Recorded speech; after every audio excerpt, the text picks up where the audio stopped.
presiden atau tidak. Kalau ingin agak lebih adil, kira-kira itu di level mana bisa diletakkan jabatan presiden wakil presiden? Apakah menteri, DPR dan segala macamnya, supaya kami ini mempunyai pandangan yang lebih komprehensif terkait dengan batas usia. Pertanyaan besar kami sebetulnya, mengapa kok didorong ke 35, tidak ke 30 misalnya, atau ke 25? Karena kalau kita baca konteks perbandingan Pak Habibur Rahman, ada negara tuh yang usia 18 loh bisa menjadi Perdana Menteri. Tapi ada juga negara yang memilih 50 tahun untuk bisa menjadi kepala pemerintahan itu. Kalau kita bandingkan misalnya konstitusi persyaratan menjadi presiden di Amerika Serikat dengan Filipina, karena Filipina itu turunan dari konstitusi Amerika Serikat. Di Amerika Serikat 35, di Filipina 40. Nah, itu kan ada suasana yang tidak bisa dipersamakan untuk segala hal itu.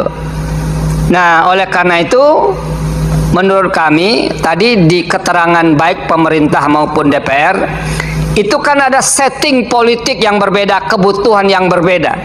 Tapi itu sama sekali tidak dieksplisitkan setting politik dan kebutuhan politik apa yang menyebabkan kita harus mengubah batas usia minimum itu. Nah, tolong dieksplisitkan juga Pak Habibur Rahman, supaya kita mahkamah ini paham kenapa itu harus diubah. Karena selama ini benar kata Pak Habibur Rahman dan DPR dan pemerintah, soal angka itu open legal policy, kecuali ada alasan yang membenarkan untuk menerobos itu. Nah, ini yang harus dibantu. Apa alasan yang bisa membenarkan itu? Nah, yang terakhir, ini kan dekat sekali dengan momentum mau pemilihan umum. Dekat banget begitu. Apakah ini digunakan sekarang atau untuk pemilu 2029?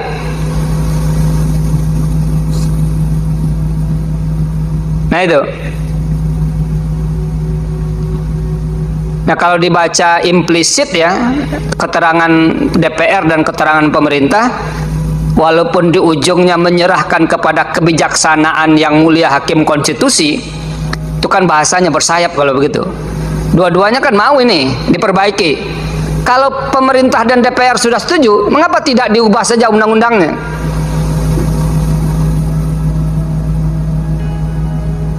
Jadi tidak perlu melempar isu ini, soal ini di Mahkamah Konstitusi untuk diselesaikan.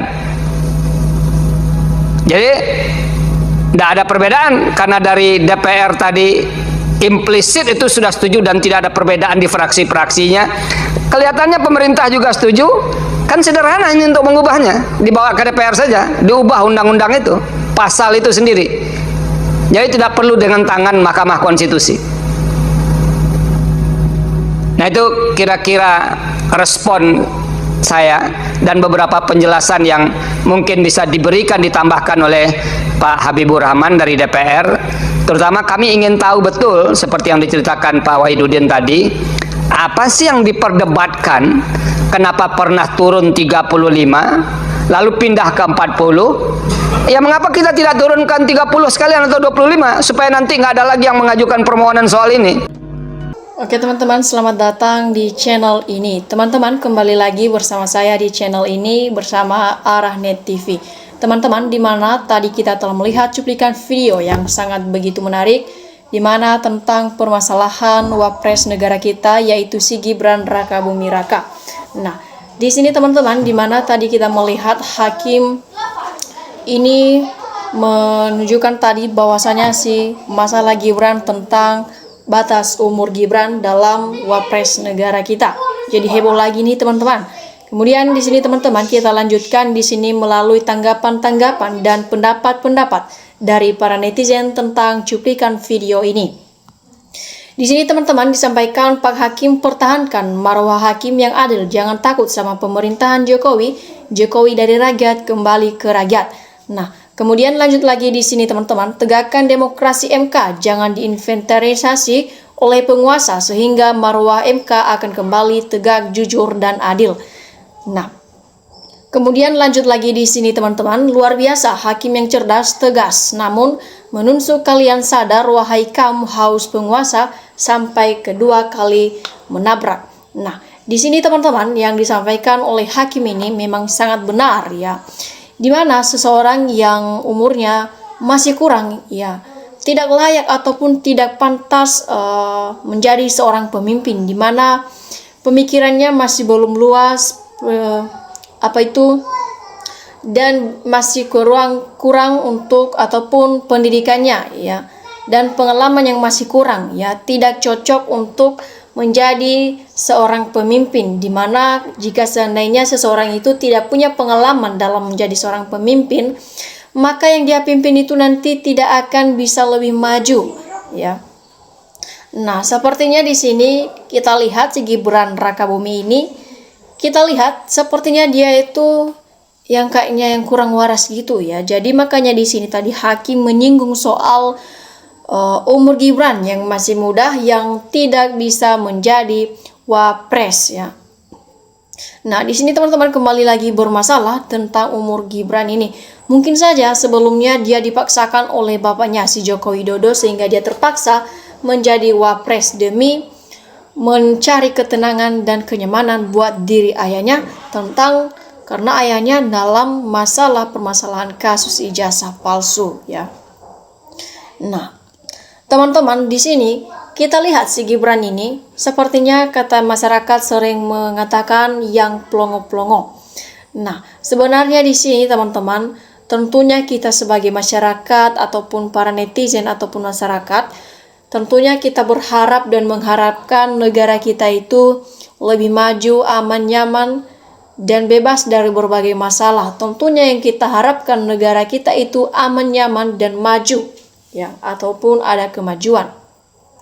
Nah, ketika seorang pemimpin negara kita seperti ini, tentu saja tidak ada yang namanya kemajuan bagi negara kita.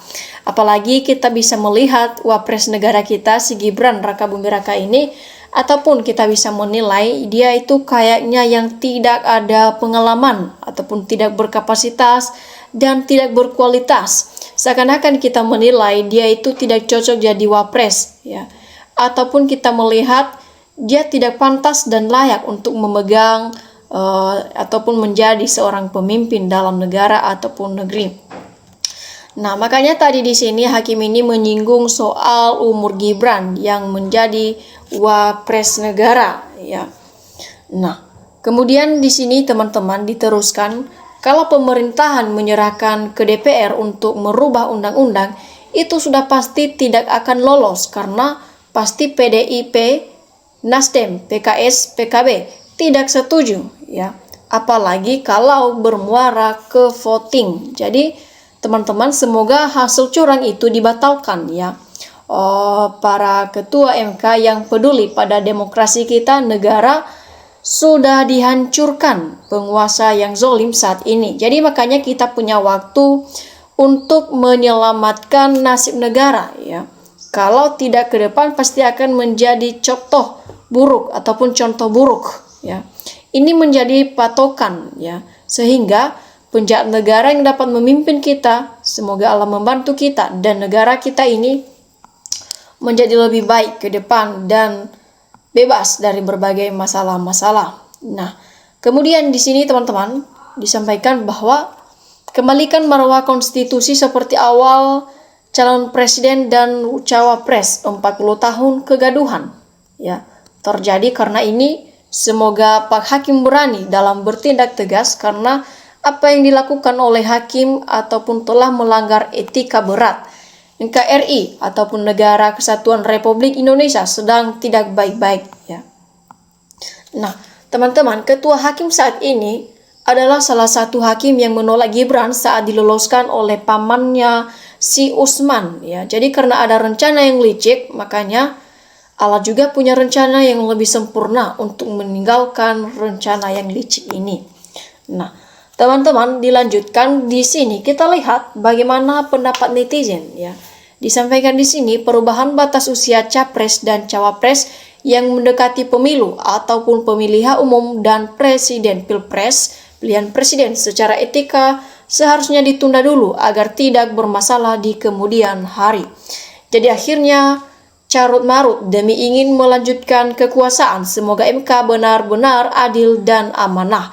Jadi tegas, adil, bijaksana, ciptakan demokrasi dari rakyat untuk rakyat dan oleh rakyat. Kemudian kalau udah nyata-nyata melanggar konstitusi, ya menurut saya ataupun orang kampung yang diklarifikasi atau kartu merah Pak Hakim, semoga sehat selalu pada semua. Jadi itulah akibat permainan kotor dalam politik labrak sana labrak sini. Seperti negara ini tidak punya aturan saja, yang penting berkuasa.